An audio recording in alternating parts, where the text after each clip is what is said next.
നമ്മുടെ വീണ ജോർജ്. എന്തൊക്കെയാണ് അവർ പറയുന്നത് എന്ന് എനിക്കറിയില്ല. എന്തൊക്കെയാണ് അവർ പറയുന്നത് എന്ന് ആർക്കും അറിയില്ല. അവരെ കണ്ടാലും ഒരു സംഗതി മെച്ചപ്പെട്ടതാണ് എന്നൊക്കെ തോന്നും. പക്ഷെ നാക്ക് വളരെ മോശമാണ്. അതാണ് നമ്മുടെ നാട്ടിൽ നടന്നുകൊണ്ടിരിക്കുന്നത്. അവർ ക്യൂബൻ പ്രതിനിധി സംഘത്തെ കാണാനായിട്ട് ഡൽഹി പോയതാണ്. ഇവരെ കബളിപ്പിക്കാൻ വേണ്ടി പറഞ്ഞു, ഞാൻ ആശാ വർക്കേഴ്സിന്റെ പ്രശ്നം തീർക്കാനായിട്ട് കേന്ദ്രമന്ത്രിയായിട്ട് അപ്പോയിന്റ്മെന്റ് ഫിക്സ് ചെയ്തു എന്ന് പറഞ്ഞു.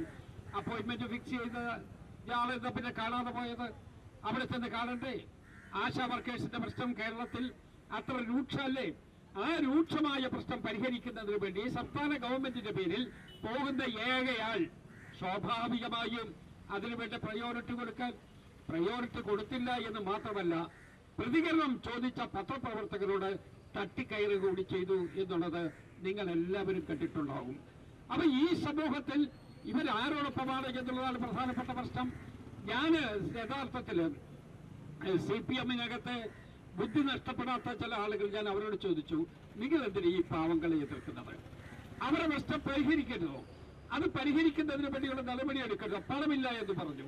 ഞാൻ പറഞ്ഞ പണമാണെന്ന് പ്രശ്നമെന്ന് വരികിൽ തിരുവനന്തപുരം എയർപോർട്ടിന്റെ തൊട്ടിപ്പുറത്തൊരു ഹെലികോപ്റ്റർ ഉപയോഗിക്കാതെ നിങ്ങൾ വാടക കൊടുത്തുകൊണ്ട് 6 മാസക്കാലമായി അവിടെ പിടിച്ചിട്ടിരിക്കുകയാണ്. എത്ര കോടി രൂപയാണ് അതിനു വേണ്ടി ചെലവാകുന്നത്?